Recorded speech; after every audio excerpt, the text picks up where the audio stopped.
संत कहते हैं, शास्त्रों में आया है कि सत्यम ब्रूयात प्रियम ब्रूयातम न ब्रूयातम सत्यम प्रियम। अर्थात सत्य बोलो परंतु नियम लगाया प्रिय भाव से, हित बुद्धि से ही सत्य बोलो। अप्रिय सत्य नहीं बोलना चाहिए। अब प्रश्न उठता है कि क्या सत्य भी प्रिय हो सकता है अथवा सत्य प्रिय लगता है क्या? लोगों की तो धारणा यह है कि सत्य कड़वा होता है।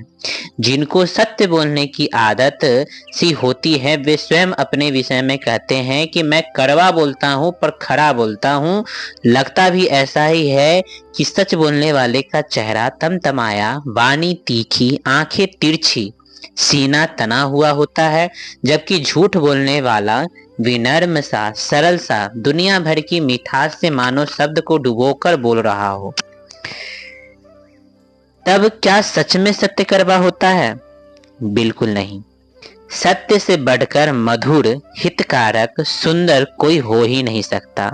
सत्य के कड़वे लगने के पीछे कारण है बोलने वाले की आंतरिक कड़वाहट, सुनने वाले की आंतरिक कटुता तथा जुबान से कान तक पहुंचने में विचार सत्य ने जो बाहरी यात्रा की, संसार में विषय की तरह व्याप्त कड़वाहट के कारण ही सत्य कड़वा जैसा लगता है।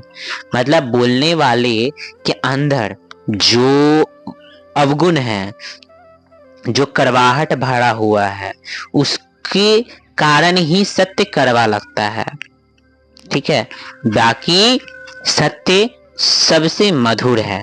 जैसे एग्जाम्पल में जिसका पित्त बिगड़ जाता है, जिस भी रोगी का पित्त बिगड़ जाता है उसको मिश्री भी कड़वी लगती है। उसी तरीके से जो इंसान दूषित हो चुका है वो अगर सत्य सुनेगा भी तो उसको कड़वा लगेगा, अगर वो दूषित है तो वो बोलेगा भी तो उसका बोला हुआ सत्य भी कड़वा होगा। बाकी सत्य